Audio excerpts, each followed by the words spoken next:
There's a lot of comments today, don't be class. Lots of What? input on We're various curious. factors We are very unrelated curious. to science.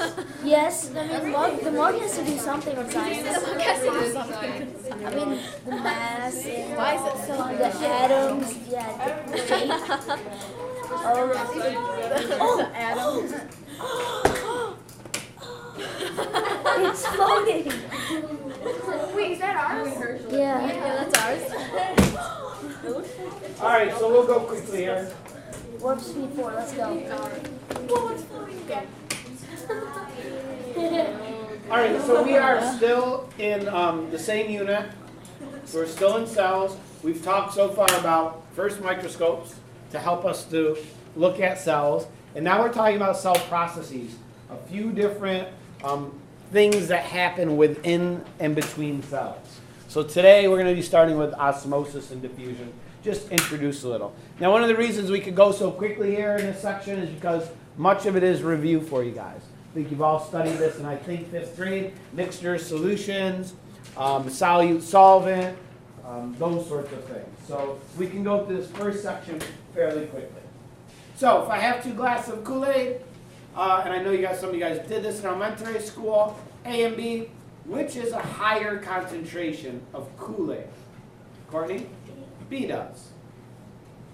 Okay, there's more Kool-Aid there. Now they're the same amounts, but which would have a higher concentration of water in it?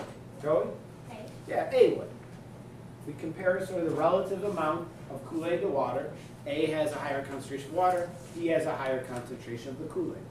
So if we're to imagine the molecules within this, sample A would have fewer Kool-Aid molecules, and sample B would have more in the same volume.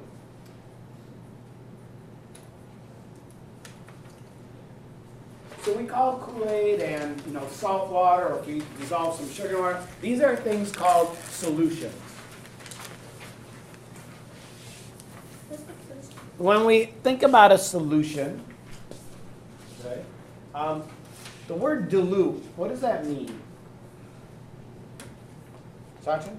To add more water. Yeah, you could add more water to decrease the strength of a solution.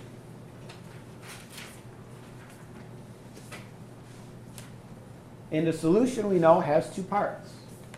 The solute and the solvent.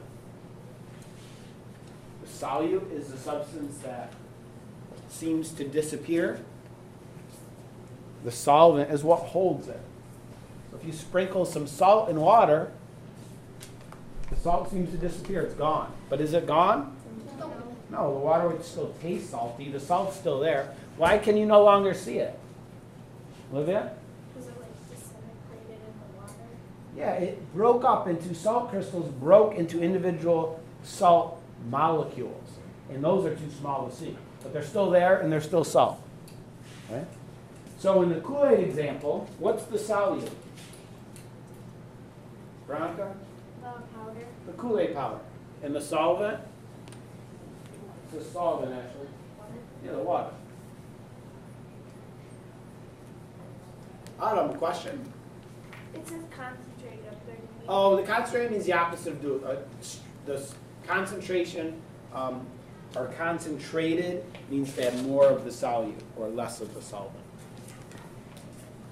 Okay, if we look at just some hypothetical examples, we have these O's here, these O molecules.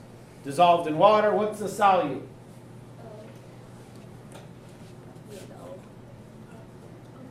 Oh. Yeah. Yes. What is the solvent? Water. Which of these has a higher concentration of O's? Eli? Sample B. Sample B. And a higher concentration of water? Nicole? A. Okay, now I have some salt molecules. NaCl, salt. The solute in salt water is what, Olivia? The salt. The salt, and the solvent is what? What's the solvent? Jonathan? Water. Water. Which is a higher concentration of salt molecules, Courtney? A, which has a higher concentration of water. Grant? B. Common sense, correct? Yes. Good. All right, one more example, but a little different. Now I have glucose dissolved in water. What's the solute in this case? Morgan, the glucose. What's the solvent in this example? Kristen? Water. Water. Which is a higher concentration of glucose? Bianca? B. B, but they're the same amount of glucose molecules, 6 and 6. But 15 milliliters of water is less for it to dissolve here. Correct. It's the amount of solvent here that's different. You're correct. Sample B is a higher concentration of glucose. We have the same amount of glucose, but we have less of the solvent.